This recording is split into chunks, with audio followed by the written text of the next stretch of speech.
Hello and welcome to A Girl, a Guy, and a Buffy podcast. I'm one of your hosts. I'm Charles Swint. And I'm your other host, Kate Balzer. And we're two friends who've been watching Buffy since the beginning. We are not a rewatch podcast, and we explore big bad themes of the show. And this podcast is full of spoilery goodness. So if you haven't watched the entire series and you don't want to be spoiled, press pause now. Hey, Charles. Hey, Kate. How's it going? Good. How are you doing? I am super excited about today's episode. Yes. So everyone, we have another very special guest for you on this episode, and we couldn't be more excited. So let me quickly introduce our guest and let her tell you a little bit about herself. So we have Lauren O'Connor, who is a librarian with the Writers Guild Foundation. Lauren, welcome to A Girl, a Guy, and a Buffy podcast. I am thrilled to be here. Thank you for having me. Absolutely. We're super excited to have you here, not only for your background, but once we reach out to you, we learned that you are also a massive fan of the show. So we're going to geek out on all things writing, Buffy, all your questions answered as in those regards. Can't wait. Excellent. So tell us a little bit about yourself. Like, what's your background? How did you get to the foundation? Yeah. So I work my dream job. I have a bachelor's degree in screenwriting. I studied at the North Carolina School of the Arts. And then after I graduated from there, I was actually, this ties into how I discovered Buffy. Oh, perfect. We love this. We'll jump right into that too. Yeah, when I graduated from school, it was kind of like, do I want to write TV? That was like the thing. In 2010, it was like TV was just entering into its peak golden age. Right. And it was like, there's no, you're going to have a better shot at a career writing TV. So I went back to Alabama and not thinking about what am I going to do with my life? And I just started watching the great TV shows. So I started, I think, with I finished 6 Feet Under, then I got into The Sopranos, and it was when I was watching Grey's Anatomy, mm-hmm. and which I think the first couple of seasons of that are absolute perfection, and learning more about how Shonda Rhimes developed that show and learning that she was a huge Buffy fan, that I was like, okay, like that'll have to be after I finished Mad Men. I was like, okay, it's time to watch Buffy. There's more to this story, but just as my intro goes, right. Within a few months, a couple of friends of mine had moved out to LA, and they were like, "You need to move out here." So I moved out to LA, and when I was in college, it happened completely randomly. I thought, oh, like that might be a fun way to spend my summer. It was an internship at the Library of Congress. Oh, cool. Working, they have all of the country's film and TV and recorded sound assets are in Culpeper, Virginia, in the side of a mountain that used to be the Federal Reserve. Oh, wow. And I had no idea about any of this. I was like, oh, I just want to learn more. Like maybe this will inspire me in my writing. And I ended up getting that internship, working that summer with nitrate film. Wow. Kind of film that, is like corrosive and explodes and catches fire. So that was cool. I didn't know anything about that.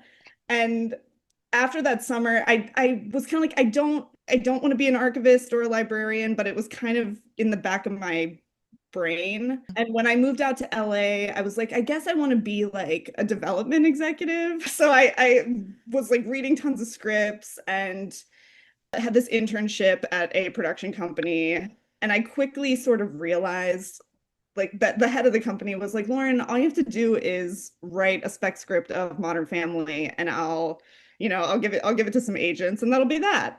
And I was like, but I don't want to write a spec of Modern Family if that's what I like. And I realized like maybe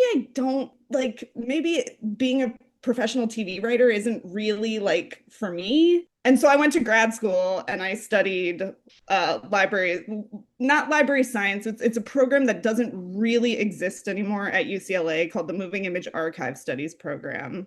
Gotcha. And when I was there, I was like, I I really like helping people with research, artists, creative people, helping them with research. And when I graduated, I ended up in video preservation, video tape preservation Yeah, in, yeah, yeah. and that job kind of soured because the fellowship that I had ended and they put me in the development department, fundraising, and I was like, I love this organization, but this is not for me. Yeah. And Been there, done that. Yeah, yeah. That's Charles and I's background Yeah. in nonprofit. So we Yeah. very much understand that. Yeah. And another thing that I left out, which is very important, is when I was in film school, we had our annual LA trip where they brought us out to LA, and part of that trip involved going to the Writers Guild. And they took us there and they bring us into this library. And I'm like, what do you mean? There's this library with scripts, and they had, all year they had us writing spec scripts, and I couldn't for the life of me, and I'm really good at this. I couldn't find the script for Glee to learn the formatting for that, because that's all I wanted to write, a spec of. Yeah. And we walk in and I see the Glee pilot on the shelf, and I was just like, whoa. What is this magical place? Yeah, I said to my professor, because I had my Library of Congress background, I was like, I'm gonna work there one day. I knew, I was like, and through grad school, it never quite eventuated that I interned there, and I'm like, thank God, because if it wasn't the right time, Yeah. And so when I was moping around in the Bay Area, one day I just see this it was another fellowship, pop up. And when I say it felt like, how the kids find Mary Poppins by writing their ideal, I ran to my coworker's cubicle and she was like, oh, you saw that job application, right before I even opened my mouth. And I just was like, this is my job. And they thought so too, fortunately. And I ended up moving back to LA, and it's in March, I'll have worked at the foundation for 9 years. Oh, wow. That's fantastic. That is really fantastic. So, Lauren, what does your job entail? What does this dream job entail? So first of all, we have a collection of about 50,000 produced film and TV scripts. A lot of it is stuff that you cannot find anywhere else. So my job is mostly facilitating access to those collections. Anybody can visit the library. You do not have to be a WGA member. You just have to make an appointment. It's changed since I've been there. It used to be everyone came in and they were just desperate to get current TV scripts again, so they could learn the formatting to write their spec scripts and get these fellowships. But now, and I really like this, there's a trend towards, now that what's this industry even becoming? Yeah. Right. People are coming and they're reading the great feature scripts and the classic TV scripts, and that makes me really happy. So it's getting scripts for people, helping them find what know about us and find what we have in our collections. The other part of it is building the collection. So people kind of assume oh, they have a copy of every script ever written, and it just doesn't work like that. We're separate from the Writers Guild, which is something that a lot of people have a hard time conceptualizing. We're in the same building, but we're a nonprofit. They give us a grant every year, but it only accounts for a small part of our budget. And we're lucky in that we have access to some of their resources for sure, and that Writers Guild is in our name. But but we have to ask for everything we get, essentially, in terms of scripts. So and that has been one of the cooler parts of the job, is sending an email to somebody who you're like when I first started, the first person I emailed for scripts was Ava DuVernay. Oh, wow. I was like, whatever. And the next day it was like, yeah, sure, Lauren, stand by. That's amazing. That's wild. And then you just get addicted to it because you're like, oh yeah, email. And now I sort of have a sense of oh yeah, this person's going to respond to me. This person's not going to. Yeah. Yeah. So for like the fact that you've been doing it for so long and now are reaching out and have connections with, the working writers and producers and Mhm. directors, does anyone ever think ahead and automatically send you guys stuff? Or is it still like I got to reach out to everyone? For the most part, I people, especially high level writers who are like Hmm. show creators, are Yeah, not thinking about anything but what's in front of them. And sure. it takes a lot of times sending that email and following up. But I try to be very like, please kick this over to somebody who can like make this happen. Right. And usually that works. Like an assistant or someone from the writer's room or a script coordinator will be like, yes, I can help you. Here's the scripts. And also this time of year, I don't know if anybody listening to the podcast is like a big writing nerd, but this time of year, especially with the awards contender films, the studios put those scripts out. And so I try not to like confuse the writers by being like, hey, will you like send us a copy of this? It's like it's online. I'm just gonna download it. Yeah. Oh, that's really interesting. Is that something they've like always done, or is that like newer and with the digital age? At least for the past like 15 years. And it's pretty comprehensive. Like they'll put most everything that that you would think is like, oh, this might be in like awards consideration. They just put out on Thursday or Friday the Sinner's script, which Oh, that wow. Oh, wow. that we were lucky in that we got it maybe like 2 months ago. What people have been clamoring for it all Hmm. year. Right. And I happened to this is like a crazy story. I Ryan Coogler knew that we had it. Like I had gotten it from I was in touch with Sev Ohanian, who's his like producing partner. Hmm. Mhm. And because I knew Sev had given us scripts before, and he was like, yeah, just spoke to Ryan about this. Let's, we're gonna make this happen. And we ended up getting it from a PR firm. Like Hmm. they sent us a script and I sent it to Sev and I was like, is this the draft that you're cool with having in the library? And he was like, yes, that's it. Thank God you got it. And not like 2 or 3 days later, I was going to lunch and my coworker was like, turn around and go back in the library. And I was like, what? Like, why? He's like, Ryan Coogler is in the library. Just chilling. And he came in and surprised everybody. He had been recording the Guild's podcast upstairs. And I Gotcha. guess I assume like knew that we had the script and came down and like made the girl who was reading it like made her day. She came over and like and that's another really cool thing. When we encounter writers, we always have them sign their script and put like inspiration in it. Yeah. And it was wild. Like we had the script 2 months before it was like put out there, and not only that, but like Ryan himself came in and signed it. That's so cool. Like That Yeah. when you say like they put the scripts out there, is that like out there for public consumption? Like can Mhm. anyone with the internet just like, center script and find it? Yep. Yeah. Yeah, if you like the trick is if you're looking for legitimate scripts on the internet. First of all, we have on the Writers Guild Foundation website and resource page, we have a page where we just break down the best places online to find legitimate scripts. Okay. But the trick is if you're like, I've got to read the Sinners script, you type in Sinners screenplay PDF. PDF is the important part. And if ah, it's anywhere out there, and you can usually tell if what you're looking at is an actual script or a transcript of a right. script. Right. Yeah. That's But yeah, good. and Deadline is recently, right around this time of year, they just rapid fire start showing up on there. Okay. Yeah. Good to know. Good. Yeah, So and we'll definitely link to the foundation's website in our show notes. yes, Sweet. we actually use ours. Yeah. So Laura, what is the impetus for starting the foundation? Like who said this needs to happen? We need to archive this work.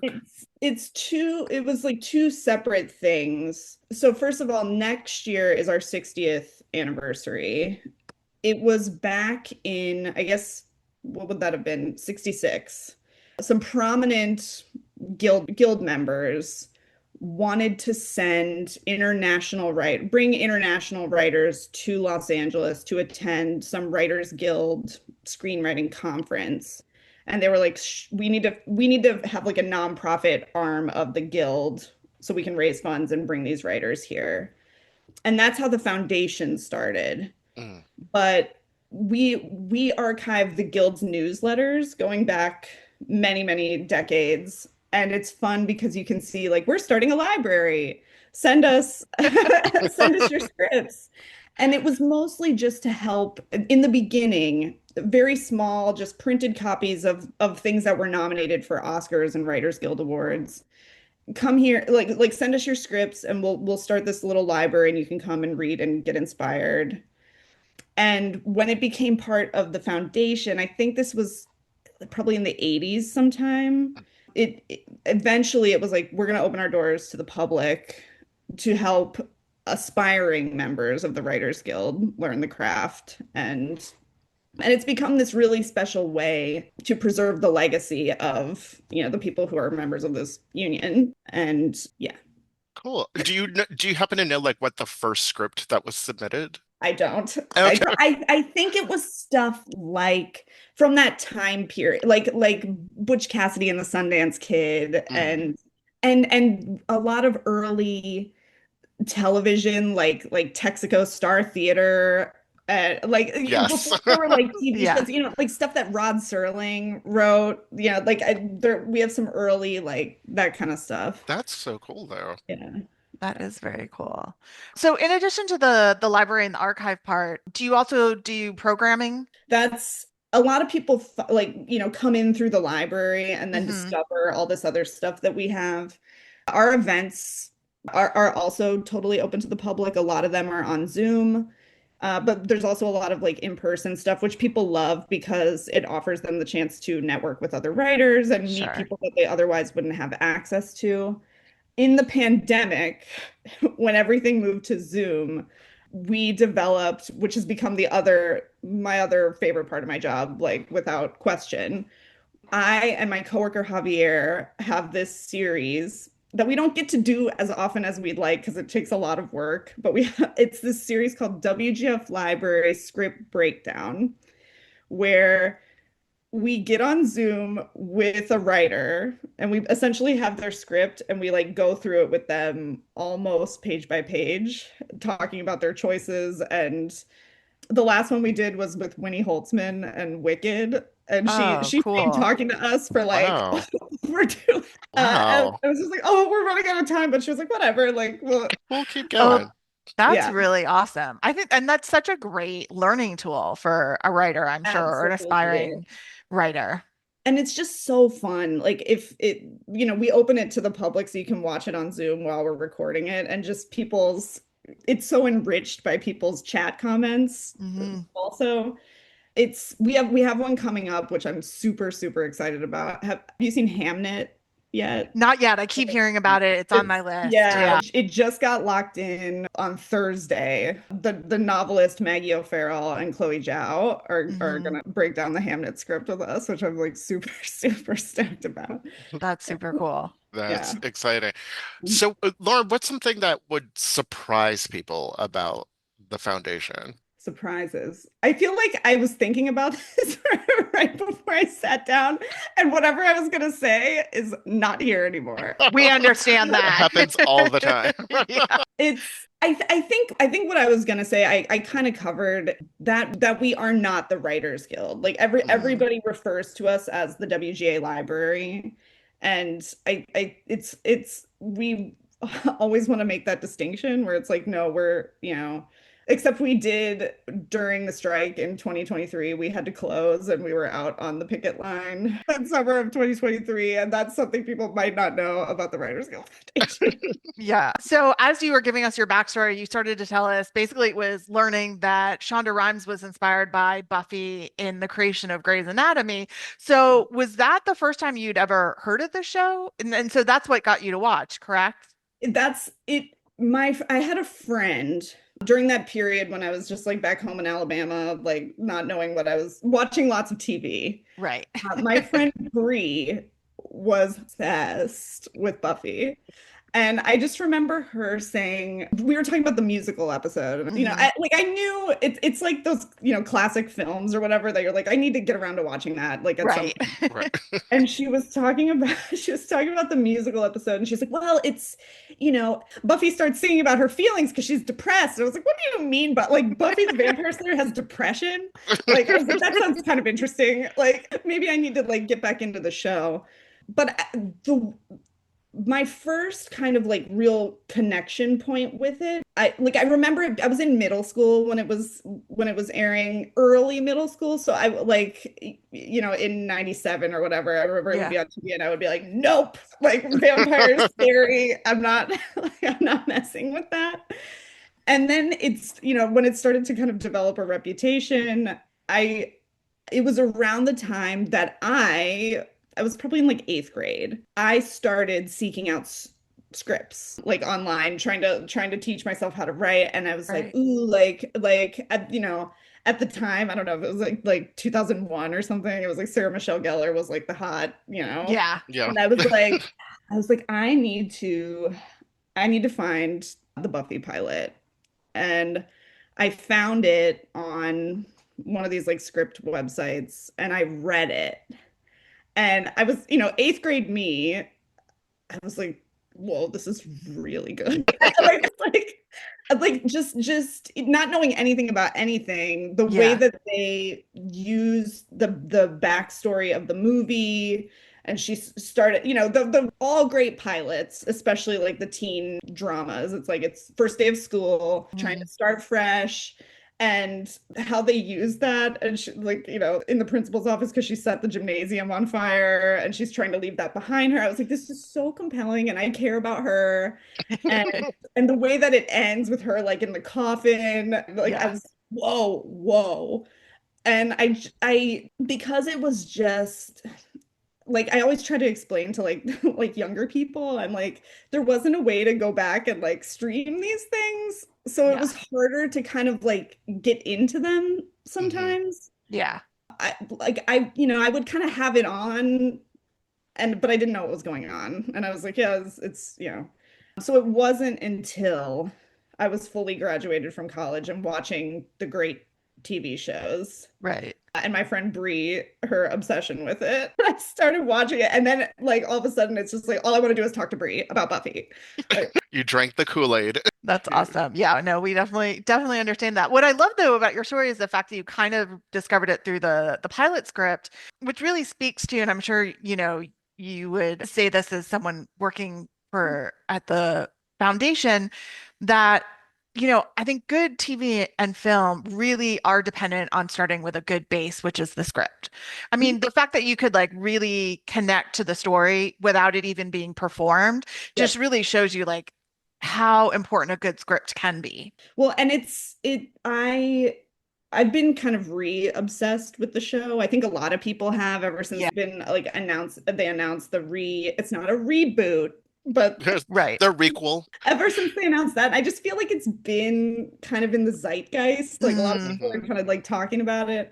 I decided to read the pilot again just to be like, and I'm like, yeah, this is and I'm telling everybody, I'm like, you have to read the Buffy pilot. You have to read the Buffy pilot. It's so good. And at the time, like, we had our like summer intern. I was like, read Buffy. And he read it. He was like, yeah, it was okay. I was like, see.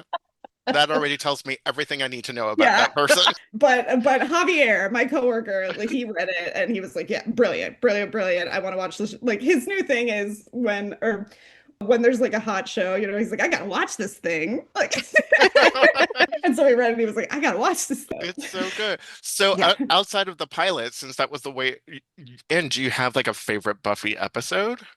I do, and I have something that ties everything that we've been talking about together here. Ooh. So in rewatching the show recently, I always, when I watched it the first time, I was like, I think more than anything, I love when they're in high school, and I feel like that's the show at its like what it was kind of like meant to be. But the perfect season is season 5. The way that it, just with all the like, serialization of everything, and every single episode has little bits that kind of like tie into that finale. Yeah. And when I was watching it again, I was like, oh, my favorite episode is season 5, episode 7, Fool for Love. Yeah. Yeah. Just because the way that like it was totally over my head the first time I watched the show. The whole concept of every Slayer has a death wish, Yeah. like, and how that like subtly just ties into like everything that's gonna happen, like, and the way that it ends with her, talking to her mom, and she's like, that like the brain thing, it might not be nothing. Right. Like I have to go into the hospital, and she's like, like after she's just learned all this stuff from Spike about, about death wishes and like, and the only thing that's keeping you tied here is your family. Yeah. And I just think the greatest image that I like, I want to put it like on my vision board is her out on the back porch sitting there, and Spike approaches with the gun, and when he sits down next to her, he's like, is there anything I could do? Like, I'm melted by that. I just think that is for me, that is like the greatest. Yeah. That is a really good episode. It That is a fantastic, and I love Yeah. that moment. That's one of my favorite moments between Same. Buffy and Spike. It's like just them sitting. He's like, "I'm coming to murder you.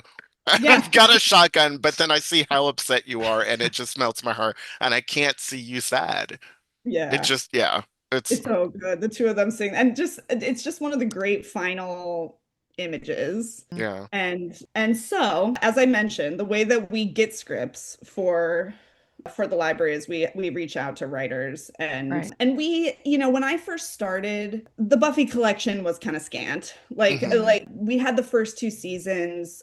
Jane Espenson is a big library user. She'd given us a few things. We had like digital copies of them from later seasons. And like one of the best days of my life was in like 2019. Jane just comes in randomly with a box and goes up and like down on the table. Oh, wow. And like we look inside, and like it's just, and there, I'll have to send y'all a picture of it because it just like it was those beautiful multicolored covers of just all these, and I was like, I can't wait to catalog all of these. Like, So and so I put it like, I put them down like in the back, and it was awesome because it was the first time that we had, we got the gift and the body, and, Oh, wow. and these other like later end of days, like things that like, we hadn't had yet, these really significant episodes. And then when I went back and I was rewatching again this year, I was like, we don't have the script for Fool for Love. I was like, I really want that script. And so then when you guys had emailed me those questions, like, do you have like a favorite episode? I was like, you know what? I'm just gonna like shoot my shot and see if we can, like, because I really want to read it. So I emailed Doug Petrie, who wrote the episode, and I said, hey, I'm going on this podcast, and your episode is like my favorite, like this episode is my favorite, and we don't have the script. And like, do you want to, like, if you have it, like, can I get a copy? Like, and so like it had been a couple days, and I was like, he's not gonna write me back, like, whatever, like, I'm used to it, it's fine.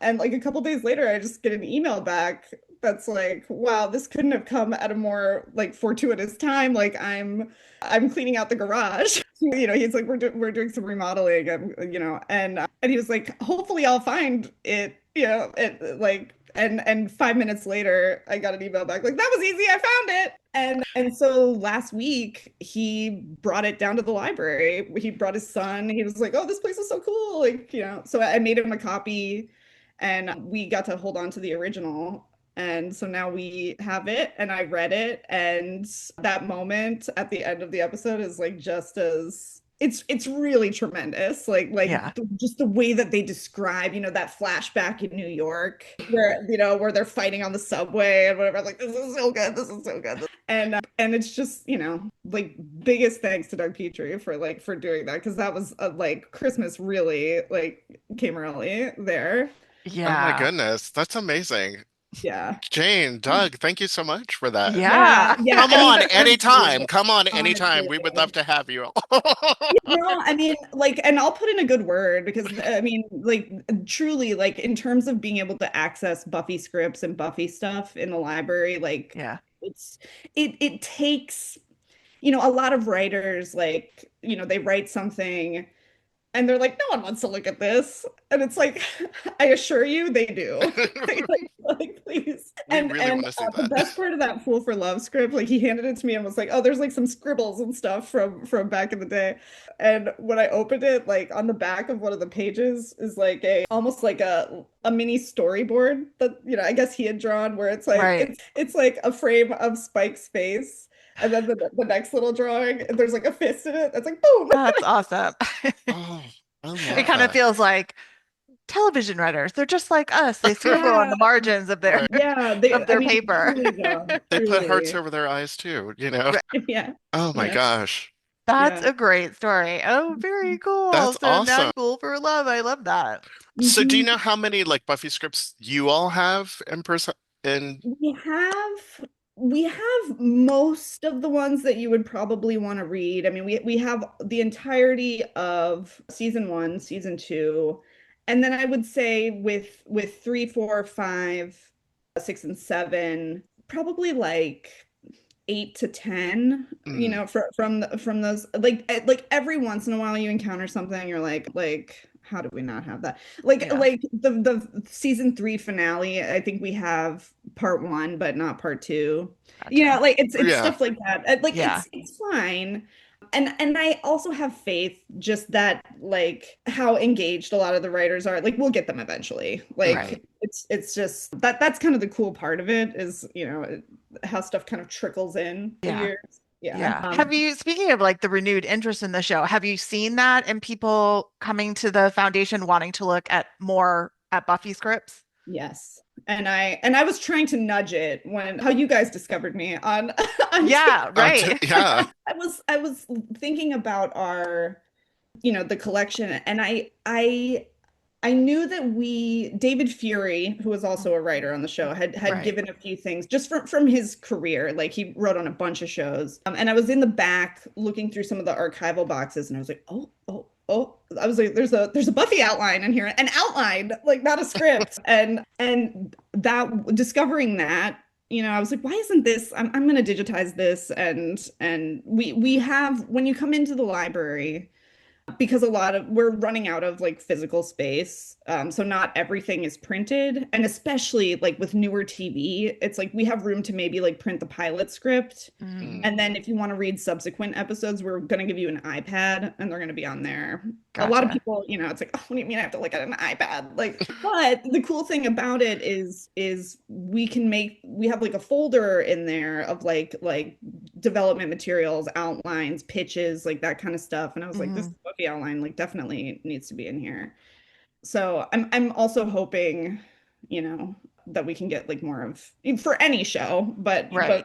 for Buffy as well. Just, I mean, because that, scripts, like, you can find some of them out there and get a sense of like how a show is like written, but like outlines, like no one can find that stuff. Right. right. So Right. it's a real research asset for Hmm. us. Yeah. Well, that kind of leads into one of our next questions. Because as you said, it was actually Charles who caught the video that you did on TikTok showing that the script versus outline. So can you tell us a little bit kind of what you said in that video, what those differences are and what those changes can occur? Yeah, I think, as I understand it, I should have like delved maybe a little more deeply into this, but I think on Buffy, on big like episodic, but also like shows with very serialized elements, Yeah. the writer's room breaks, sits down together and they break the full season and Hmm. what, that whole arc and what that's going to look like. Then individual writers go and write their episodes. They're on a schedule. Right. And on Buffy, I think they went to out, like, first you would do an outline. Mm. It's different on every show. Like, people are like, what's the process for, like, it's not the same. I think that they went to outline, and they and an outline, that's going to be the one that we have is 8 pages. It includes your teaser, and Buffy scripts have 4 acts. So Right. anytime Mm, you see a commercial, that's an act break. Teaser, 4 acts. It's written out it just doesn't have any dialogue. It's just kind of like, this is what happens, this is what this looks like, this, and then from there, I think one of the like the showrunners, like Joss, Marty, like whoever, like, looks at that, approves it, then you go to script. And so it's really like, once that outline is approved, I think like the script isn't going to like differentiate too much from that. And but the one thing that I always find funny on science fiction, fantasy, like those kind of scripts, you realize it's like, these are not this definitely is not like a novel.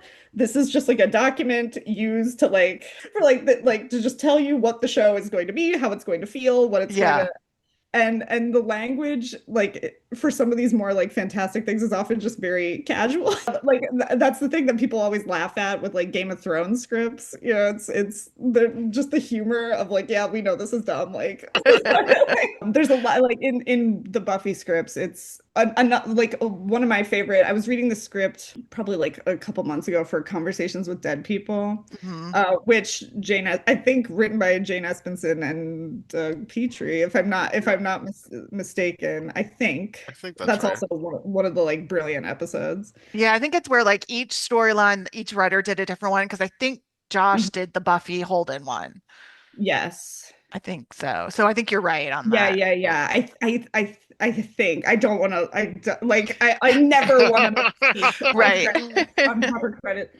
But one of my favorite like little bits of that script is when Dawn is like home alone, and she turns on some music. They're like, whatever the kids are listening to these days, something hip. Which is funny that's what it says in the script, because what she is listening to, no one is listening to that music. Yeah. Which is probably more like they were like, what can we get the rights to that we don't have to pay out the wazoo? And also my favorite line in that script is when she gets pizza sauce on Buffy's clothes and she goes, oh, she'll think it's blood. Yeah. That's fine. And I love like those little things that came back months later when she was supposed to go on her date with Principal Wood. Yes. And like, Anya can't get the stain out. And they're like, what is this? It's unreal. It's unreal. Like that, and that, like, if there are any aspiring writers listening to this, like anything you put in a script, pay it off. Yes.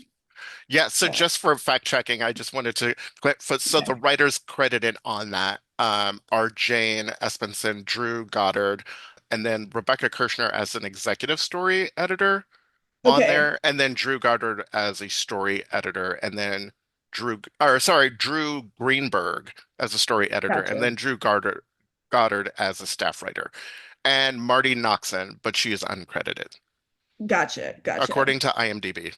So so like a fun credits anecdote, when you see executive story editor as like a credit on IMDb, that is a more, there are different levels, right? What like staff writer, story editor, producer, co-producer, producer, co-executive producer, and it's moving up the rung of like your level, like in the room. When someone is an executive story editor, they might not get assigned like an episode, but they're like the story editor in the room, and they're contributing to the development of.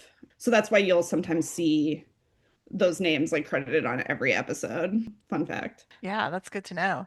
That's a fun fact. Fantastic. So I guess the question is, like, we've got all this great stuff. Why is it important to like have it? Like what, like it's the reason for why it's important. It's manifold.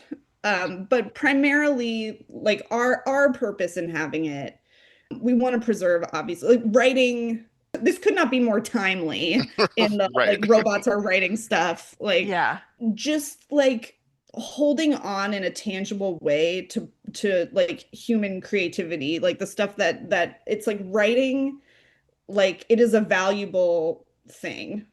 Like these shows don't exist, like they literally do not exist without people sitting down and writing them. And this is like the evidence of that. One. Two, the only way to become there's two ways to become a really, really great, two things you have to do if you want to become a great writer. One is actually write, and two is read. Read. Read this, like, particularly not even, it's not necessarily stuff that, it's like, oh, you've got to read this like classic thing. Reading the stuff that you respond to, and looking at how the writer makes you feel that way with what they're doing on the page. It's really, really, like, you have to study, like, if you want to be a TV writer, like, you have to study scripts. If you want to write novels, you should read some. Yeah. And I just think having that stuff, it's it's not available everywhere. But what I try to do, I mean, just, TikToks and blog posts and things like that to just help, make it digestible, giving people information that they can't find anywhere else. It's important. And also too, like we're talking about, it's, Buffy is one of the like canonical. There's no Grey's Anatomy without Buffy. Right. Yeah. It's funny, we were just talking about that too, about like how that show, there is TV before Buffy and then there's TV after Buffy, and you can see the huge shift of storytelling and character development that happens post Buffy. Absolutely. Yeah, we lose out on a lot of great TV if we didn't have Buffy.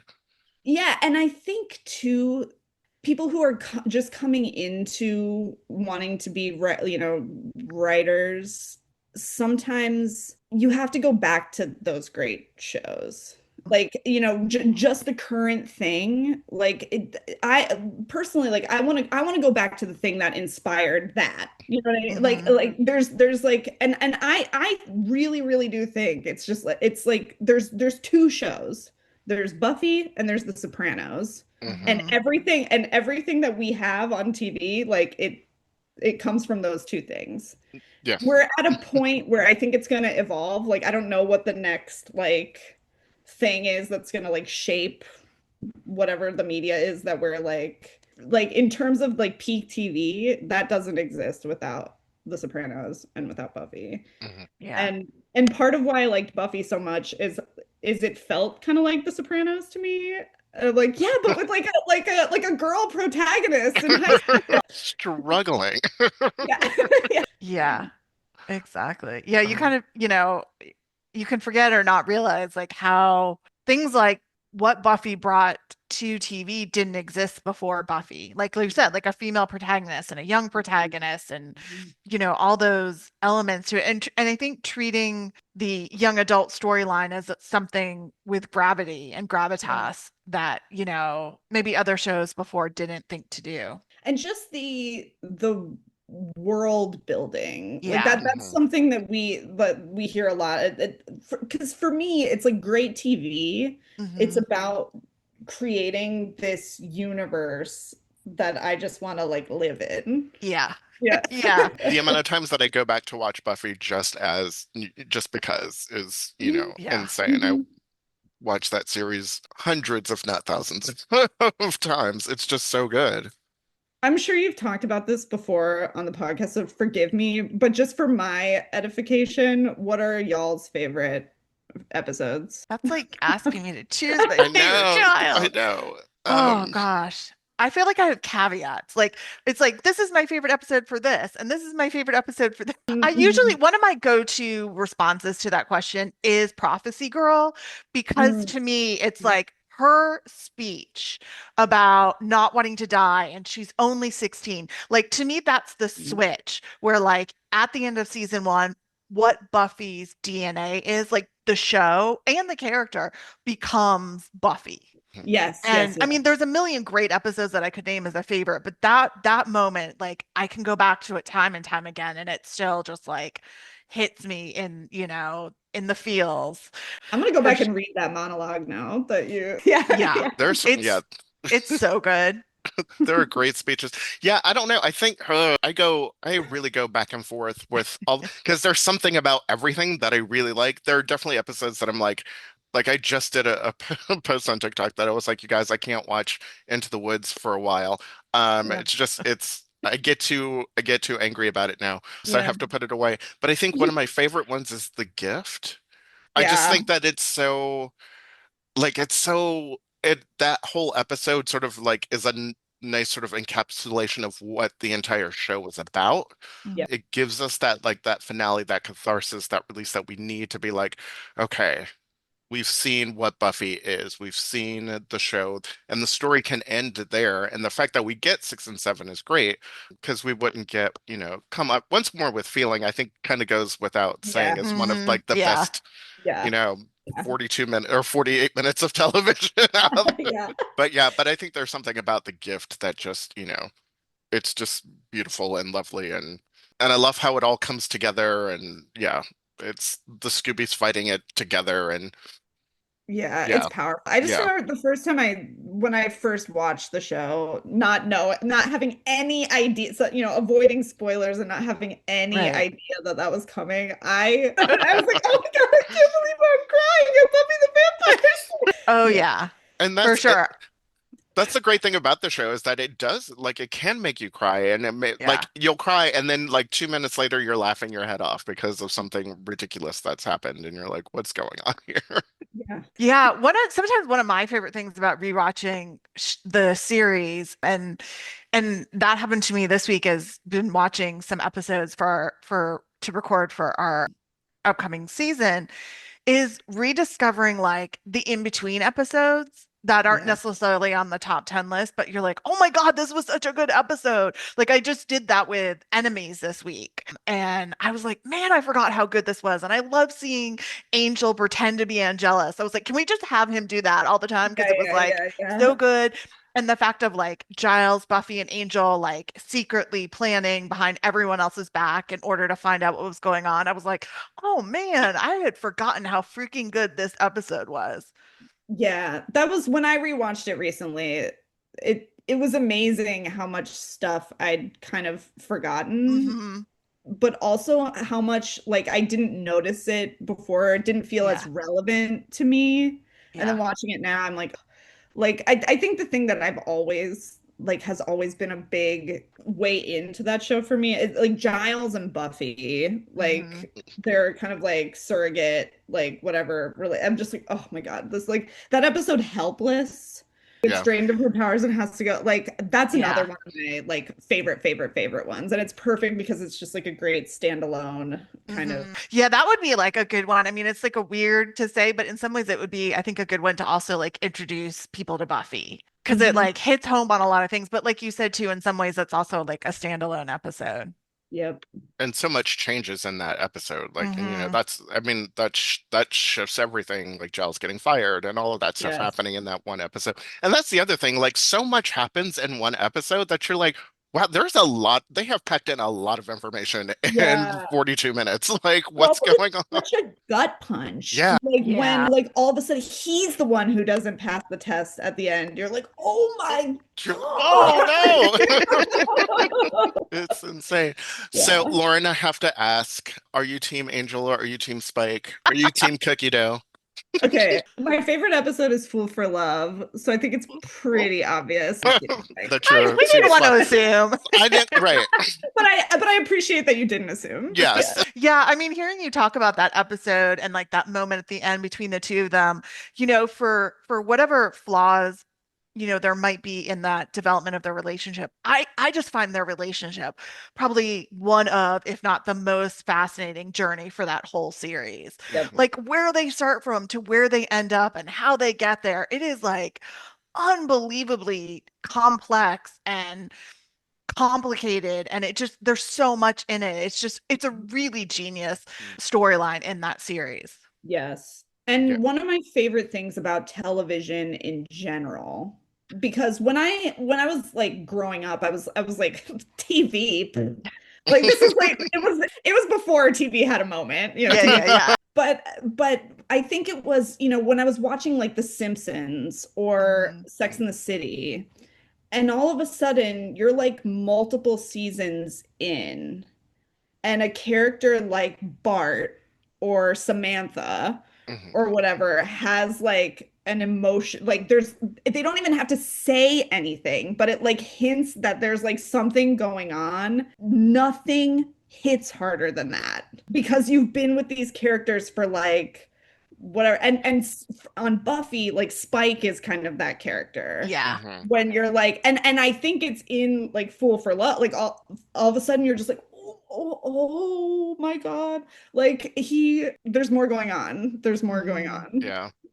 Yeah. And it's so great. And yeah, because I was talking about like in between episodes, I was just watching Triangle, and it's that same thing. Like there's that moment where he's got the doll set up and he's bringing the box of chocolates to the doll to like apologize for showing Riley to her, and he's like trying to be very earnest and like heartfelt with it, and then he gets lost in his own thoughts and he starts fighting with the dummy and like punches it out and like destroys the box of chocolates, but then he brings them back to her later for it's so like he's trying so hard to be a good person because he knows that that's what she wants, and if that's what she wants, then I have to be that for her or she will never take me. Yeah. And he tries so hard and he fails so tragically, but he keeps trying. And I think that's the thing that like gets me is that he shouldn't want it. He knows he shouldn't want it, but he can't help himself. Yes. Yeah. Yeah. And then that speech in season 7 is just, Oh yeah. you're the one, Buffy. Like that. Yeah. I want For somebody sure. to look at me that way. I know. There was a coffee shop one time I went by that had one of the sandwich board signs out. You know, they'll write like a funny thing, and it was something like, someone should love you the way Kanye loves Kanye. Yeah. And I was like, somebody needs to put on one of those sandwich boards, like, you should have someone tell you they love you the way Spike did to Buffy in that episode of Touched. Yes. Because that is just like, wow. Angel never said anything like that to her. No. Yeah. Team Spike. Team Spike. Well, I was going to ask, is there anything we didn't ask you or you want to share about the foundation before we wrap up? And we covered a lot, so. We covered a lot. Okay. Yeah.